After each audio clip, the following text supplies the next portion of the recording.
sides, and the Pantheon ban on the side of BLG expected. The Gwen ban coming through from AL, a little bit of a surprise, but clearly targeting Bin on the top side. Yeah, absolutely. Has been really high priority.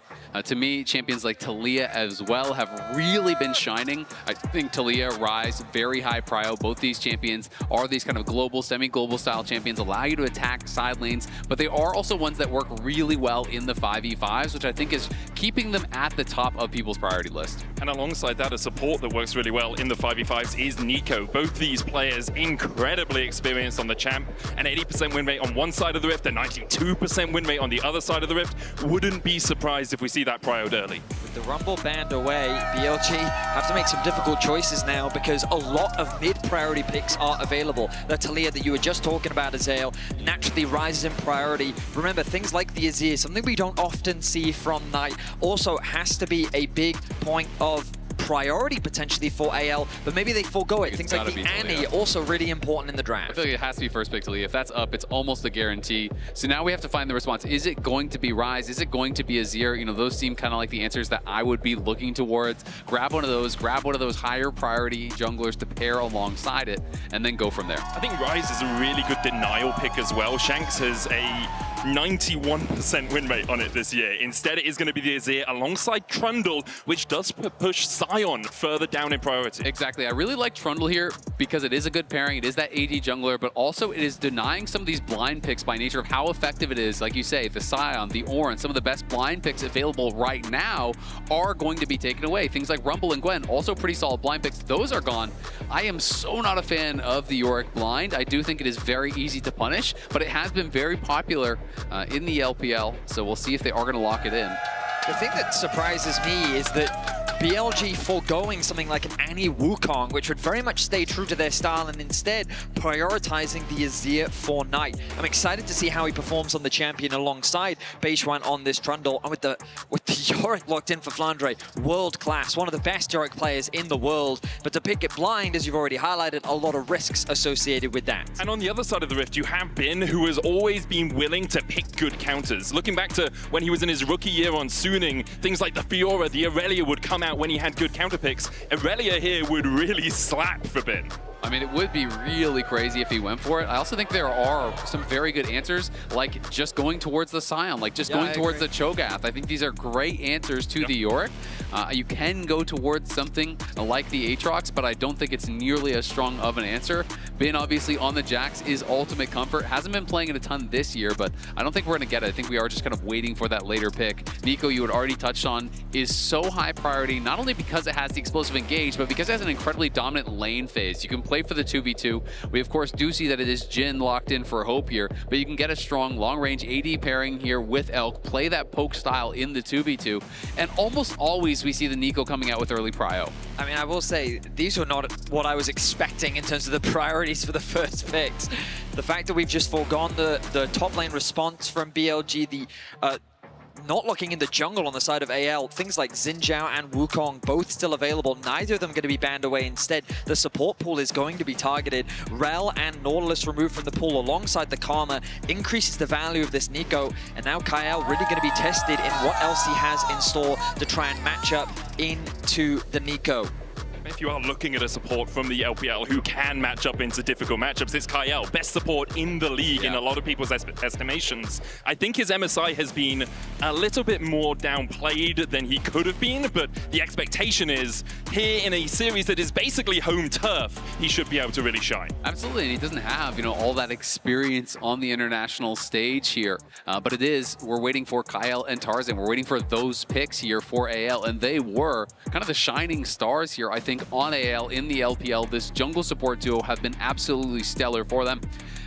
Considering the Corki here, I do think it is a really strong 2v2 if they want to go that way, and I like it quite a lot as an answer here. It's going to be very difficult, I think, for Kael to grab a support that is going to really give them the advantage, so they may just have to kind of seed the 2v2, play the map, and look elsewhere, because clearly you already have a strong tendency to go towards that Yorick. You want to play towards it, try to prioritize grubs, enable them in that side lane with the Taliyah. And I think all of their picks are probably going to be lending towards that. Bard would make a lot of sense if that's the style that you want to play here.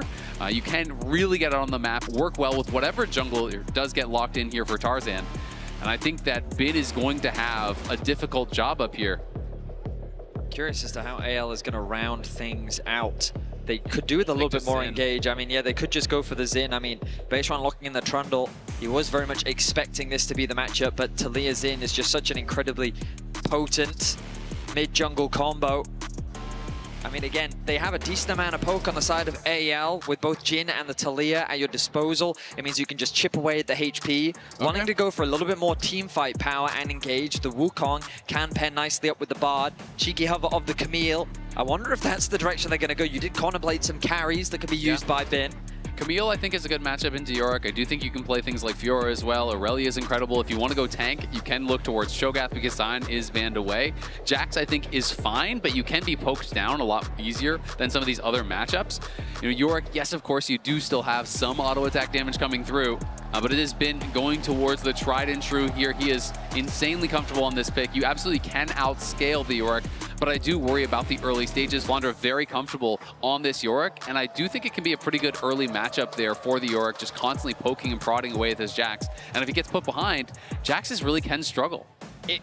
It was only last year that we were saying on the caster desk, this was a champion you couldn't give Bin. Yeah. So coming into this tournament, the fact that this is going to be his first game in MSI, you already mentioned it, Azael. He's been moving away from this Jax pick, but when we think about Bin, when we think about his recent history, Camille and Jax were the two champions that many around the world were afraid to give him just because of how talented he was on the pick. And that's why it has been a bit of a strange thing to watch him in the LPL this split, where it's spamming Rumble, it's spamming Yorick, and it's not really been what we have kind of expected to see from this guy.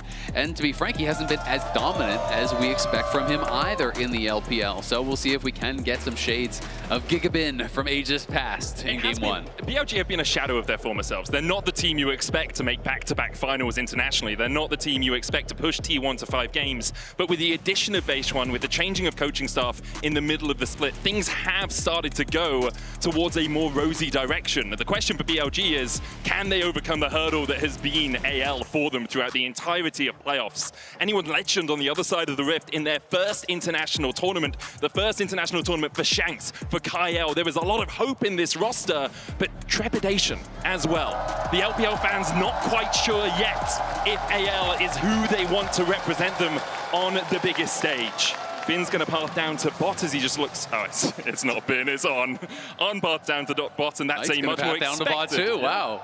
Wow, great. They're just all over the map in the early game, aren't they, Azael, as we jump into Game 1. The nemesis of casters everywhere, Neeko. I will say, I didn't realize this before the game, but in the global power rankings, both these teams on exactly the same amount of points, sitting in 4th place. It's not often we actually see teams that are that tied on those power rankings. Obviously, all algorithm-based, so doesn't always account for every minutiae of League of Legends. Oh, they actually double warded there, so a little bit of an accident. AL not communicating who's actually going to drop the ward, and it is, of course, spotted by Beichuan. And now Bin going to be able to be a little bit annoying here as Flandre is trying to walk the long way back towards top lane, but Bin is still just kind of zoning him off. Through the playoffs as well, both these teams meeting up 2 times. BLG taking AL to 5 games on their first attempt. And the second attempt didn't go so well for them. We saw Tarzan cracking out the Z in Game 4, managing to pick up the win. I think for BLG, they'll be hoping this isn't the start of a trend. 3-2, 3-1, 3-0. On the international stage, obviously, BLG have a little bit more pedigree. Watching back those series and talking with some of the analysts from the LPL as well, my impression of the teams was that BLG was this hyper-proactive team. They love to play through their side lanes, they love to tower dive you. They were always the first to start off a fight around these neutrals. And I felt like AL did such a fantastic job of reading them as they find a bit of an advantage already in the bot lane 2 versus 2. They just found an effective way of controlling that aggression, and Tarzan just did a fantastic job of tracking Beichuan. Right now, junglers are on the opposite sides of the map, and this AL bottom lane will need to be careful because Beichuan will be heading in this direction, but for now, they're winning out on the trades with this early level 2. I mean, Hope and Kael are playing this 2v2 out incredibly well, so aggressive. They use the heal off of Kael to give move speed to Hope so he can actually get in range for his 4th shot, take a really good trade. You know, multiple times was able to get the big trade in onto Elk, who has already used his potion. Both potions are gone from On as well. Keep your eyes on Beichuan in the fog of war. He's skipping those bot side camps and he's looking to make his presence known on the bot side already, but Hope and Kael, they're showing that respect. They saw him. He did. Beichuan comes around the corner with the frozen domain, gets the slow onto Hope, looking for the pillar as well. Barrier coming out from Hope, but it's just extinguished. Hope down, first blood BLG. We talked about it. The jungler was pathing towards the bot side of the map. They should have been more respectful of that possible early gank, but Beichuan draws first blood in the series. Yeah, neither of them, even with the push there, actually got a ward into the river, not expecting an early gank here from the Trundle, and Beichuan makes them pay for it big time. The fact that it goes over to Elk as well is really going to hurt. The lone blessing is that Elk did at least spend his flash to get that kill, so there might be an opportunity for Tarzan to try to even the score here a little bit later on. Yeah, Hope holding onto that summon to make sure that he knew he was dead. There was no real reason flashing away, especially with the pillar down in front of him. We see Tarzan pathing down towards this bottom side. Has finished his full clear, so really wants to get a double scuttle. Kael pushing forward, gets a bit of vision for him to allow that net of safety, making sure that he can seal away these two camps from Beichuan, who is still on his blue buff because of the earlier gank. Yeah, Tarzan going to be able to get this double scuttle, no problem here. And you can see Bin having a good time up in that top lane, does have the HP advantage, still has the extra potion as well, so the early trade's definitely going in his favor. Mid lane just been kind of quietly, both of these mid laners farming away. Shanks, though, got the early tier and has had the push, so going to be comfortable with the position that he's in already. For the moment, Flandre just getting pushed back a bit, but that mid lane matchup is one I want to highlight actually, because Shanks coming into his first international tournament after joining WE Academy all the way back in 2020, debuting with WE in 2021, has come out and quoted himself saying, it is a long road. You have to go through failures if you want to get towards the victories. Knight, on the other hand, has felt like he has only had victories throughout his career. Yeah, absolutely. And I think as a result, it's almost more impressive to see, Shanks from where he came to where he is now. So many players in League come in, and when they don't have immediate success, they're just replaced. They can't shine on a bad roster, and they just get overlooked. They're just kind of lumped in with the rest of their team. He was on a 0-16 WE roster. They then went 4-12. And for him to still be able to actually stand out on a roster that is dead last, that is struggling that hard in the LPL, and for him to be able to claw and grind his way up to where he is now on the precipice of making the lower bracket finals, where he's already top 4 at MSI, where he's won an LPL championship, I think is nothing short of amazing. And the fact that he was able to outperform Knight in the finals, I think was very meaningful for him as well, considering who Knight is in the LPL now, how dominant he has been for so long. I think is a real testament to the mid lane talent that we continue to see come out of the LPL in recent years. And honestly, I think Shanks has been stellar at MSI. I felt that he actually outperformed Chovy in their best of 5. I feel like he is actually the best performing mid laner at the tournament thus far. So to me, he really has been standing out. And that's not always the case when someone finally gets their big break, when they finally make it to MSI. Sometimes players do struggle under those bright lights. It's a different environment than you're used to, but Shanks has been able to become acclimated right away and hit the ground running. And that's no disrespect to Knight as well, because he's had a phenomenal tournament himself. He's been a large part of why BLG is even in this position, and so many games we've seen him have those standout miracle plays. Even in their loss to T1, his Ahri did so much work to make that game much closer than it should have been. So it's a matchup that we're super excited for. Knight on this is here that we don't typically see him on. One of the champions that people often say he can't play is this Azir. So eyes are on this mid lane matchup. Right now there is a 2-goal difference between the two mid laners. Shanks looking for a play. A good seismic shove will chunk out Knight just a little bit. Kael here to shadow his mid laner as well, as we see the lane swaps beginning.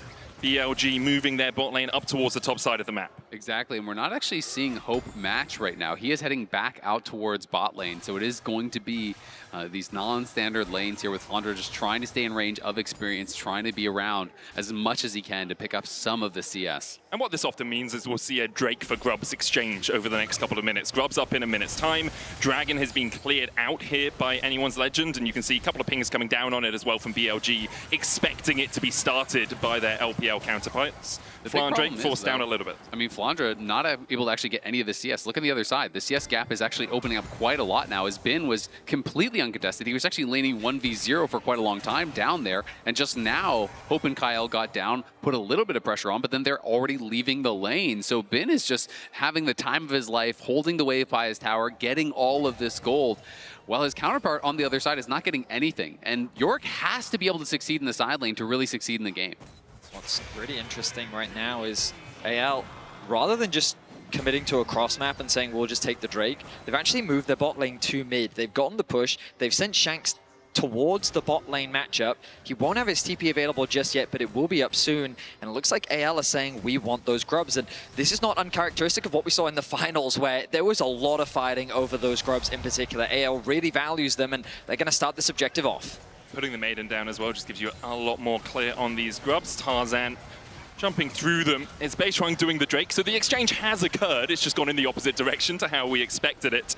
As we will see AL picking up the grubs and BLG getting themselves on the board in terms of dragons. And AL absolutely needed to get the grubs after what they gave up on the bot side. You know, Bin is now so far ahead. 26 CS up, 500 gold is the lead. Plus, there is, you know, a little bit of experience that, you know, Flandre has been able to obviously grab, so he's kept pretty close in that. But Bin really opening up a big advantage and hasn't been under any pressure for these last couple of minutes. Most of the time, he's actually still just been laning 1v0, and now finally they're going to move Hope in towards mid lane after the grubs. It is Shanks that's going to be answering the Jax, but he's not going to be able to put any pressure on there either. It's a slower early game, but I don't think either side is particularly upset with how things are panning out. Bin is happily scaling, as Azael was just talking about on the side lane, building up a nice advantage. And Elk also finds himself isolated on the top side of the map, so when I watched back the finals, I felt like AL did a really good job of controlling the aggression from BLG and kind of shutting down a lot of the plays that they wanted to make. But BLG, they're taking this game one calm, collected, and their map movements are clean for the time being.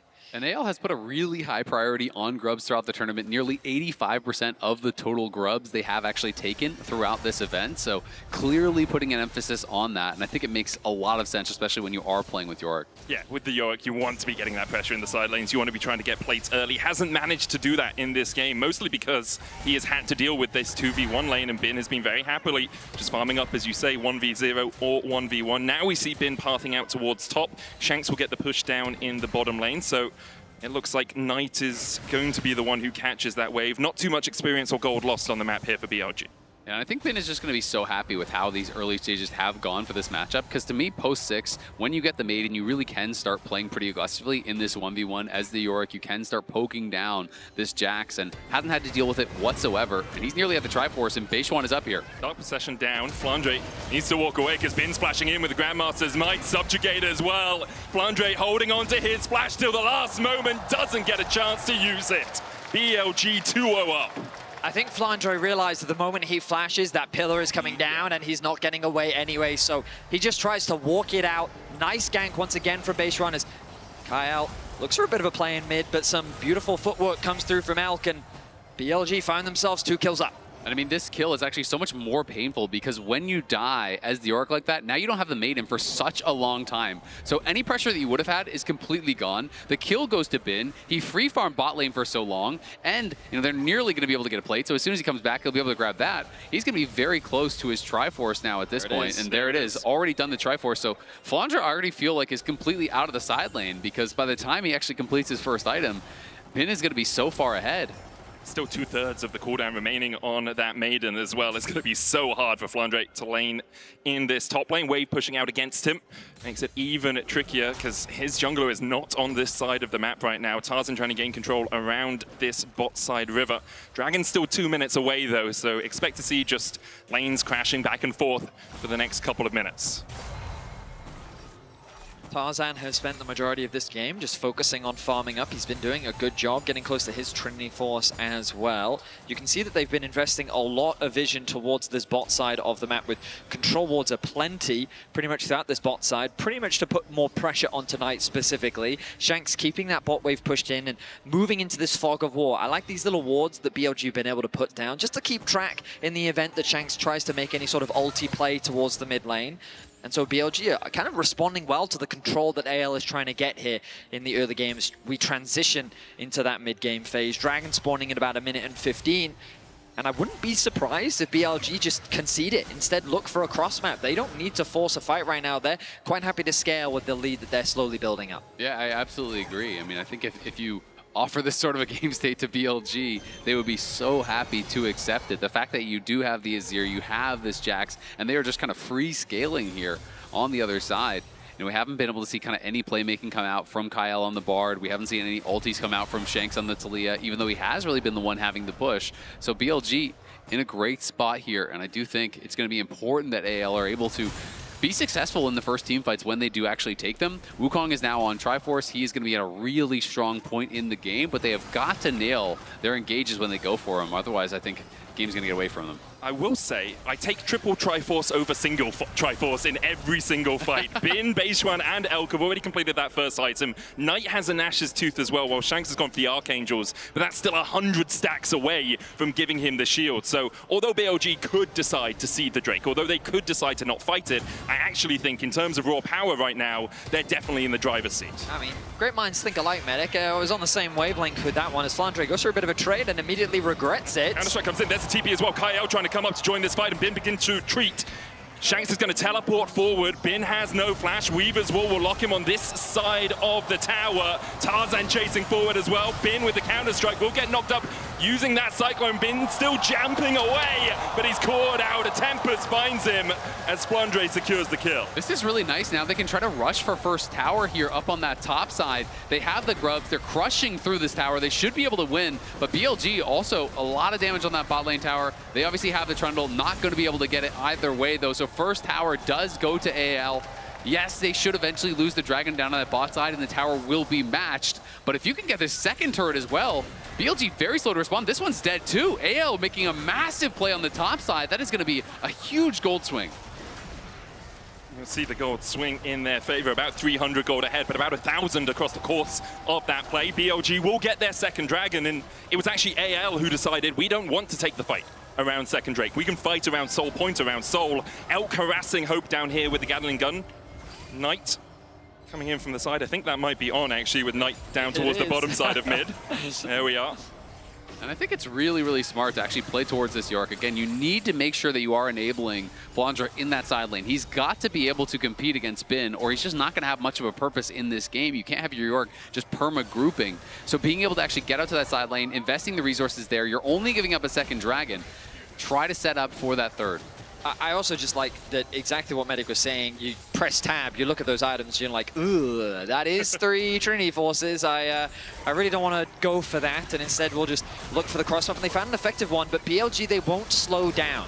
Realizing that they feel stronger right now, they're going to start off the Herald. AL is in a position to contest. Shanks doesn't have the ultimate, and there's not really any way for them to get good positioning on this fight.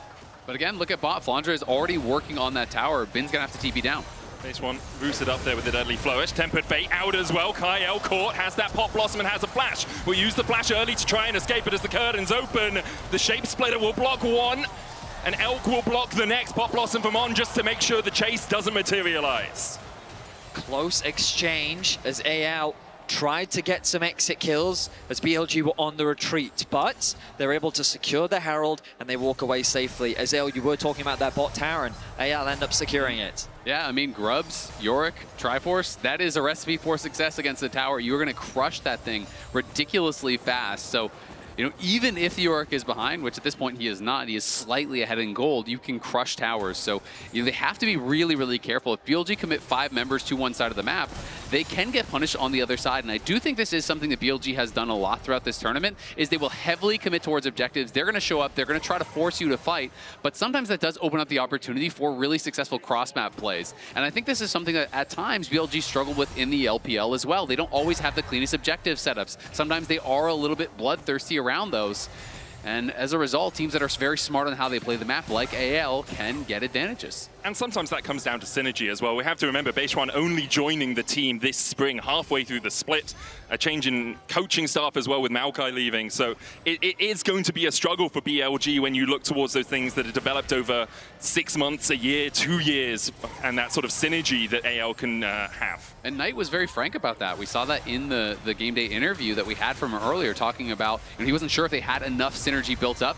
Potential dive. Out, on caught up, the Ghouls will chase him with the morning mist, and BLG still able to defend. Drake's still 2 minutes away as well. There is an Artican coming up, but that's up towards the top side. AL with really good just map play there. They'd gotten the push on the top lane, they had the push on the bot, and so they just collapsed from both sides to attack this mid lane. They were able to do a good amount of damage onto their opposition, along with chipping away at that tower. And it's not necessarily that they heavy committed. Ooh, Shanks needs to be careful. He's going to get chased down here. The pillar out. The flash forward from Knight still has the Emperor's Divide here. Shanks looking for the movement speed, but just doesn't have enough. Beat of Warfare over to BLG. Just as I was complimenting AL on their map pressure, they stepped too far on the top side of the map. Shanks goes to a space of the map that Knight and Beichuan were ready to punish him on. They get 3 kills, and they're able to find themselves another pick. Yep. AL now a little bit more on the back foot, 700 gold in the hole. They are still scaling through this game, of course, and it's the first time we've seen Shanks really make a mistake with his positioning. Obviously could have gone the longer way round towards that top lane wave with Beichuan and Knight in the area. They invest the flash, and they take down their enemy mid. Next objective, though, still a minute away, and once again, it's AL with the vision down towards that bottom side. Wards abound for them. I feel like that Bin and Knight are actually setting up a bit of a freeze. I feel like that wave has been sitting there for Bin for quite a while. And he's got a 50 CS lead. You can see that developing in the 2 top laners. Same thing for Knight. I mean, he is just kind of catching the waves as they come, realizing that Yorick is here. He's now going to push that one out. But the timing is good. 40 seconds until the dragon. They don't overpush. They realize that AL don't really have much of a play on the map. And so they're just picking up what farm they can and then not overextending. What was entirely blue at the bottom of your screen is now shifted entirely to red as BLG have amounted a 1.1k gold lead. They'll be really happy with the spot they're in. I want to get towards these objectives first if they can. A good Pop Blossom from out of vision can really spell disaster for AL, who can sit this one out. They don't have to fight for the 3rd dragon of the game. We often talk about how much pressure it puts on you as a team if you have the enemy team on that sole point. Yeah, and especially when you are a composition that wants to play through sides, it makes it so much harder, right? Yep. When then you are forced to group, no matter what the wave state is, no matter what the item completions are, you would be forced to go there. They're looking for Beichuan. Kael going in with the Temper Fate. There's Weaver's Wall as well. The chase onto Beichuan. He's going to start to walk away. Dodges the seismic shove. Meanwhile, on the bottom side, Flandre forcing on away. Beichuan trying to trade with Kael. The redemption will be enough to heal up the Bard. He gets the shutdown with it. On-court out as well as AL are going to find 2 off this play. That is huge, because that should get them the dragon off the back of that as well. Not the cleanest execution as the Cosmic Binding missed, the Deadly Flourish missed, the Seismic Shove missed, but they chased him down, they get the kill, they kill the support. I want to see them go straight towards this dragon. They aren't going for it just yet, though. They're just playing towards Otacon. This is definitely riskier, but we can see that BLG is going for the dragon on the other side, so this should be theirs. It does mean, though, that BLG will move to Soul Point here very early on. I felt like BLG was doing such a good job of suffocating AL. The fact that Bin was just holding that wave in the bot lane, they were playing around Knight safely on the top side of the map. I love that AL recognized, okay, we got to try and do something to try and break open the map a little bit more. They find a nice pick, and they quickly convert it into the Otacon. With those petals secured, that goal difference is going to mean a lot less as second items are being completed across the board. It's a very tense game 1 here between the 2 LPL representatives. About 1,000 to 1.5k worth of effective stats from those petals right now. So AL will be happy with the exchange, but putting the enemy team on Soul Point is not something you really want. Gold basically even between the 2 of them. Especially against AL's composition in particular, which is a lot of upfront damage, is a lot of bursts. You know, I do think Mountain Soul also kind of uniquely effective against Jhin, who does more damage the lower you do get. Well, Mountain Soul makes it a lot harder to actually knock you down with that explosive engage from the Wukong, with the seismic shove to follow it up. So AL, you know, have been playing the map, have the Otacon, have the combat stats from that, but they're still not even up gold whatsoever. BLG is the one that are up gold and have really powerful scaling in the soul lanes and have 3 dragon advantage. So I think BLG definitely getting the better end of the trades. I will say, Bin is up 70 CS and Bin there's a 90 right goal difference. I mean, Emperor's Divide coming out. Flandre, let's go in with a Dark Possession. There's the Tempered Fate as well with a teleport in time. Knight escapes. That was close. That was very, very close. Knight able to escape. BLG now have position on the mid lane. This should be a tower secured. They're second of the game. Nicely done, opens up. A good collapse comes through from AL, but it doesn't quite convert into a kill. And now BLG can path up towards this top side, gate AL away from any of this jungle, and allow Bin the opportunity to take the 3rd tower of the game, extending his gold lead to about 430.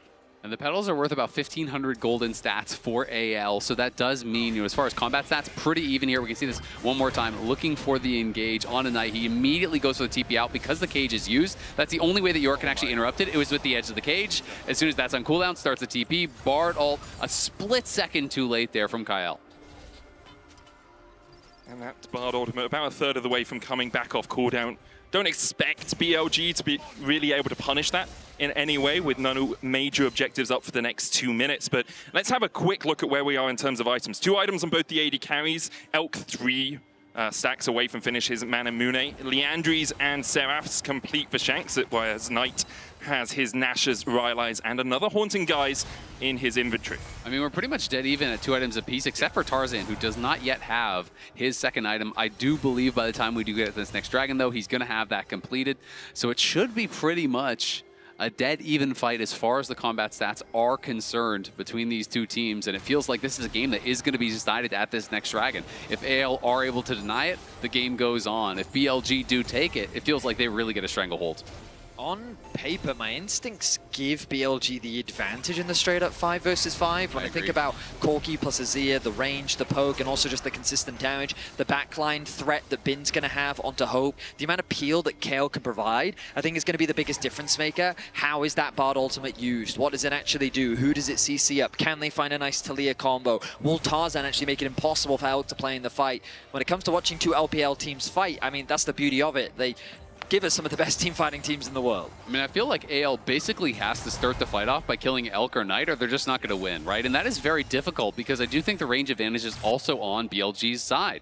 You know, when you are trying to go forward, you're having to fight through the Trundle, through the Jax, through the Pop Blossom to actually reach these carries that are going to be so powerful. So I do think AL is in a uniquely difficult position, and it's going to mean that Kyle's going to have to get creative, find a really good Bard ult, or Tarzan's going to have to come from an unexpected angle. Otherwise, things are going to get very, very tough. Just to note, like, we've been talking a lot about Bin's farm, but he is close to the Flame Horizon. I'm curious as to whether or not he'll be able to get it in this game, as the dragon spawns in about 50 seconds. Big completion there for Bin. Does now have the Seekers that he just actually purchased. So yes, he's not on that third item, but Seekers is in. Another Mask coming through, another Zeal coming through. So the gold lead is at least showing itself in some partial completions there that are pretty impactful. We have really only been talking about Bin and how well he's been CSing in that isolated top lane matchup, but look at Knight, look at Elk, both of them going at well over 10 CS a minute as well, whereas on the other side, Hope is about there, Shanks is 30 CS down, Flandre is 60 CS down. 3 Chovies on one team, apparently. Here for BLG, as they've been doing a really good job of being in the right position on the map, making sure they get that farm, denying it from the enemy teams as well. And to me, a lot of it was just about the early lane assignments. I think the AL really kind of mismanaged that. Flandre was completely starved on the top side, while Bin spent a couple minutes on bot side just getting every bit of farming experience uncontested. Right now, everyone is gathering in the mid lane because they know how important this dragon is. It's BLG that get the push. Knight takes a bit of damage down. He will put the turret up in mid, making it harder for BLG to approach through the mid lane. The dragon started off. Tarzan has found an angle to the bot side. BLG are losing waves to that bot lane tower, but they won't really mind about that right now. Tarzan looking for the flank position. BLG don't have great vision around here. Only on the top side of the river, really, they have eyes, whereas Kael stepping forward, putting a control ward in. Shanks still looking for the flank. Bin trying to mark anyone that comes around the back of the blue buff. On with a good route. There's the Counter-Strike follow-up. And Kael has to pop the heal. Tempered Fate's going to land onto a couple. But the Drake's still very healthy. Seismic shove only onto one, but it's on and he's off. As AL begin to turn the fight in their favor. They're still looking for this dragon. The curtain's open. This Jhin wants an encore. Cyclone doesn't hold them in range. A Counter-Strike out by Bin as BLG retreats. Whoa, that was a very tense fight.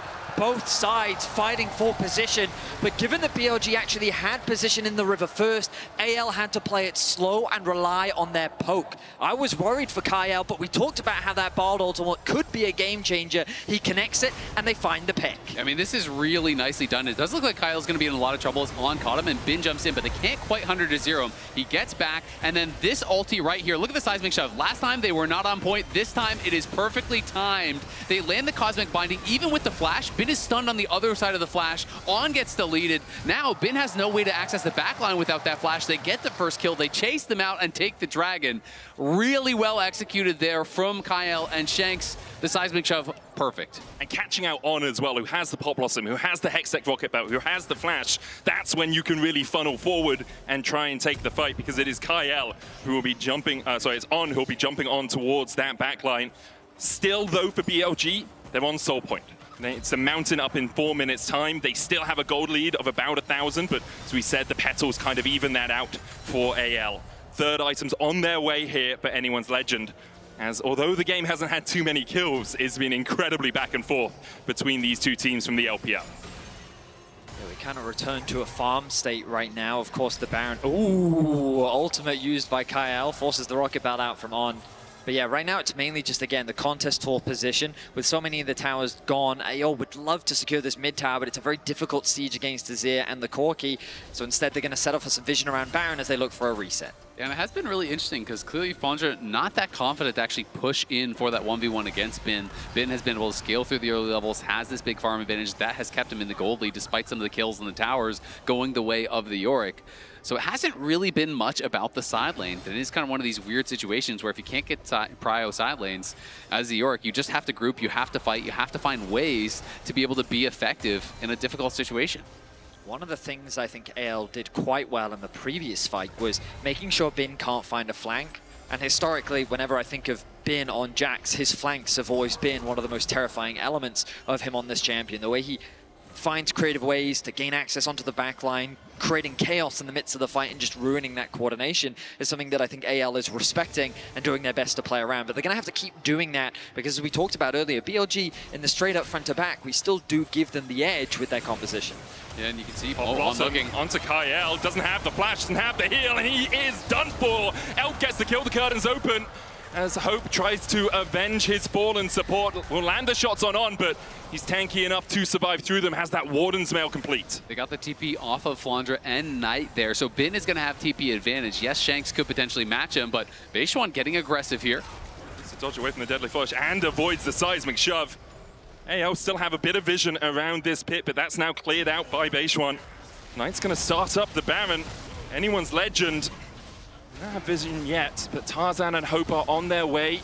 Their prying eyes will spy the fact that BLG have started the Baron. Flandre jumped on by Knight though. The Emperor's Dubai will knock him back, but meanwhile on the top side of the fight, the Cyclone comes out. Beichuan has to flash out of the back of the pit as Elk tries to put some more damage down. Flandre dead, BLG find another, Kael's back alive. Yeah, Beichuan barely gets out, had almost no HP. You could hardly see the health bar there, but he does survive. They kill off Flandre. And Kael is back, so they are able to stave off the Baron attempt here from BLG, but they do still come up with that additional kill. It does cost Knight his flash, but they got the flash off of both Flandre and Tarzan, so kind of Summoners just being traded back and forth. It was a tense night on two fronts where Knight fight on two fronts. I'm sure he was tense as well, Betty. As AL find a really nice engage onto BLG while they're not collectively attacking the Baron. The fact that they could kind of split BLG up looked very favorable for AL, even though they were at a numbers disadvantage. But then once BLG was able to disengage from the Baron fight and then provide protection for Knight, you could see how quickly the fight turned in their favor. The big thing for AL, though, is there aren't flashes available on BLG anymore. Only Elk has his up. I think Binz is going to be off cooldown before we have a fight around the Dragon. But if they can land a good Tempered Fate, the follow-up is absolutely absurd from this team. They have so much long-range lockdown. They have the Curtain Core, they have the Weaver's Wall as well to split out the fight. BLG need to be cautious about how they navigate this next fight. They absolutely do, but it's not the easiest champions to actually land that on. Even the Trundle, you can drop the Frozen Domain. You know, for the additional move speed, you have the Dead Man's Plate. You have obviously the ability to dash on the Corki and on the Azir and on the Jax and even the Rocket Belt here for On. So there's a lot of tools they have to dodge it out. Pressure big on Kael. On dodging away from the Tempered Fate there, AL once again pathing down towards the bottom side, trying to get some purchase in this river. Bin looking for the flank, he'll jump into the pit. On separated, but gets on the right side of the Weaver's Wall as BLG start up the Dragon. On doesn't have the flash, but that Pop Blossom can be deadly.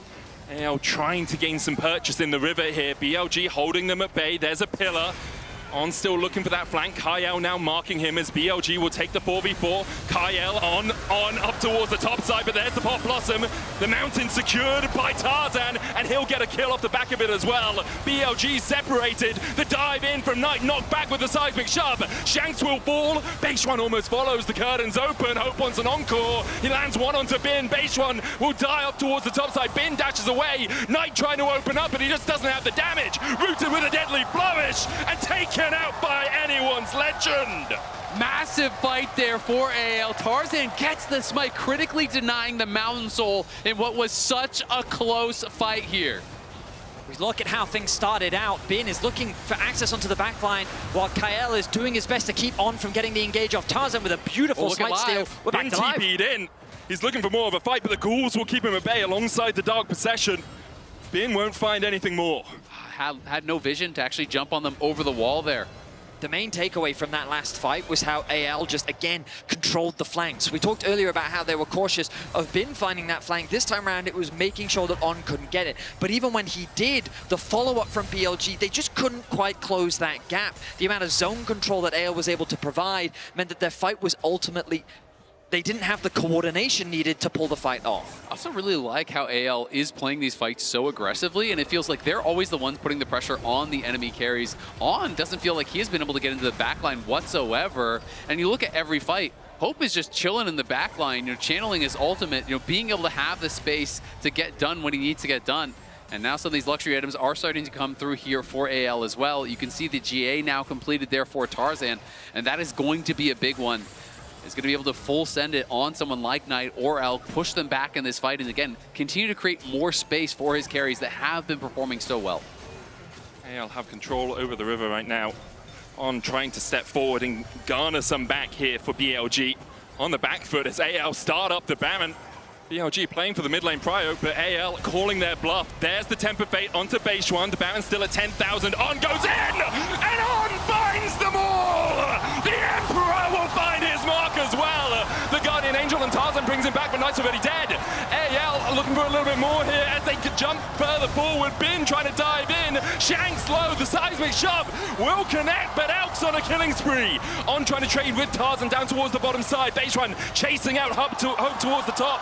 Flandre and Tarzan will find a double. Beichuan will try and get back in the pit. He doesn't have smite right now, but with the Maiden, AL might be able to keep him at bay. A perfect wombo combo still wasn't enough to beat AL in the fight. Two members will stay alive to start the Baron off. Beichuan is hovering, threatening the steal. Beichuan almost has flashback. We'll have the flash. The smite still on cooldown. Tarzan sticking on the Baron right now as Beichuan tries to find a way back into this pit. Doesn't have vision on the Baron. Now does. Loses it again. He's dodging back and forth. 3,000 on the Baron. Beichuan kept at bay by Flandre, but has the flash. He jumps in. Looking for the chop, but it's Tarzan once again who wins the smite fight. Tarzan coming up massive for AL. And though the engage looked so good from On, the follow-up was way too slow. Most of the carries couldn't really get there. Knight had to commit everything just to get in range for this follow-up. So let's watch this one more time. Look at where Elk is. Look at where the rest of the team is. Look at those three. Yes, the engage looks great, but where's the team? They're behind the wall. They can't get there and get the damage done during the CC. So though it looks beautiful, the follow-up isn't there from Bin. Beichuan can't get there, Elk can't get there, and AL wins anyway. Another Tempered Fate finds its mark. Elk the target though for AL as they chase him down. On with a Pop Blossom, only finds a single root, and that's two more to anyone's legend. Pick after pick, AL with the Baron are sieging through these towers. They're collecting the standing gold. A root connects on the Knight. Flashes away from the seismic shot. The ghouls will chase him from that morning mist. And now BLG are wondering, how do we defend 35 seconds before Elk is back on the rift? On has 20, seeing Grayscale as well. AL with this Baron push could just end the game. Yeah, I mean, look at the Grubs, look at the Yorick. They're crushing through these towers so fast. Knight is here. Emperor's Divide available. The Dark Possessions try and keep him away. Bin trying to trade back in, but he just can't find a way into that backline. The counter-strike used only defensively as the first Nexus tower falls. On his way, he's a minion. He'll get the root down. Tarzan dives in with the Cyclone. Bin trying to get on the backline as well with the counter-strike, but Bin is gone. Flandre sends into the Shadow Isles. Knight jumps onto the back line. Shanks still surviving alongside Elk's Hope. back. And Knight is down. Elk is up, but he's the only one for his team right now as he tries to defend his Nexus, and AL won't give him a moment to breathe. Say the last rites for BLG. Flandre puts a shovel in his head and claims game 1. A deathless game for Tarzan, with some immaculate steals denying the soul from BLG, some crazy team fighting, and then rounding it out with some fantastic picks. AL cement a solid victory to start off this series.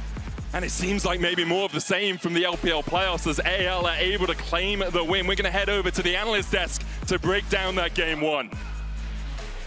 That was absolutely amazing from AL. I don't know what you guys think about this game because it felt close, but really not at the same time. This feels like 2 LPL teams in international event. We kind of set it up how LPL teams, when they face each other at internationals, things can go a little haywire. I'm not going to say I agreed with all of the decisions that Anyone's Legend made in this game. However, that Baron fight